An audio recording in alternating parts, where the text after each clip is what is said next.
আচ্ছা, দাশরথী রায়ের গান, পাঁচালীর গান আমি কিন্তু গাইয়ে নই, আপনাকে শুধু ভাষাটা শোনাচ্ছি, অদ্ভুত ভাষা, আপনারা শুনুন। কৃষ্ণ বিষয় আছে, রাম বিষয় আছে, আমি কৃষ্ণ বিষয় থেকে বলছি। যে গানটা আমি গাইছি, চেষ্টা করছি, এই গানটা হলো গিয়ে রবীন্দ্রভারতীতে শেখানো হয়েছে। এই গানটার আগের ঘটনাটা কি, কৃষ্ণ কপট মূর্ছা গিয়েছিল, কেননা রাধার মানভঞ্জন, রাধার কলঙ্ক ভঞ্জন করবার জন্য, কলঙ্ক ভঞ্জনের গান।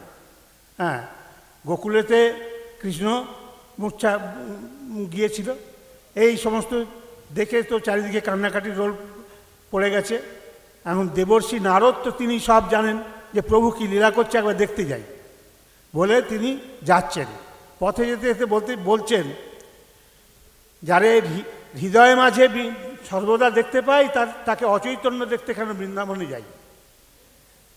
সে কেমন ভ্রমজন্য ভ্রমণ লোকের দেখেছি তন্ত্রবেদ, সে কেমন গঙ্গা গর্ভে থেকে লোকের তীর্থজন্য ক্ষেত।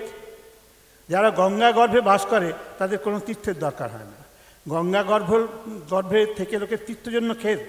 যদি বলো বৃন্দাবন তো গোলক স্বরূপ, তথা গোলকের বিভূতি রয়ে আছেন বিশ্বরূপ। তাই হে করুণার হৃদয়, এই ভক্তর হৃদয়ের মধ্যে তা কি নাই? তুমি এসো, যদি এসো কেশব, তোমাকে হৃদয়ের সব তোমারে দেখাই। কি দেখবে? সেই যশোদা দেখাই সদা, সেই রাধা সেই দ্যুতি, তুল্যবিধু গোপের বধূ সেই মধুমালতী, সেই নন্দ সেই সানন্দ দেখে সানন্দে রবে, সেই নিধুবন জুড়াবে জীবন সেই কোকিলের রবে। সেই যে গোধন, সেই গোবর্ধন গিরি, এসে হৃদয়ে একবার নন্দকুমার দেখো করুণা করে, বলে উনি গাইছেন। হৃদি বৃন্দাবনে বাস কর যদি কমলাপতি, হৃদি বৃন্দাবনে বাস কর যদি কমলাপতি। ও হে ভক্তি প্রিয় মাধব, আমার ভক্তি হবে রাধা সতী।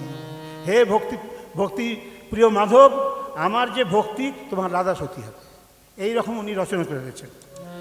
যদি বাঞ্ছা হয় অন্তরে, হৃদি বৃন্দাবনে বাস, যদি বলো রাখালের প্রেমে, হে প্রভু তুমি আমার অঙ্গে চলে এসো।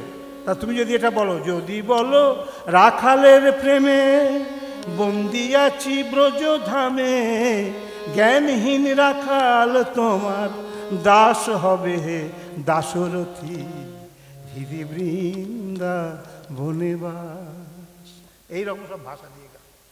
আরও যদি কোনোদিন সময় পাই আরও আপনাদের বলবো। আমি বলতে বলতে আমার চোখ দিয়ে জল এসে যায়, আমি থাকতে পারি। ধন্যবাদ দেবেন।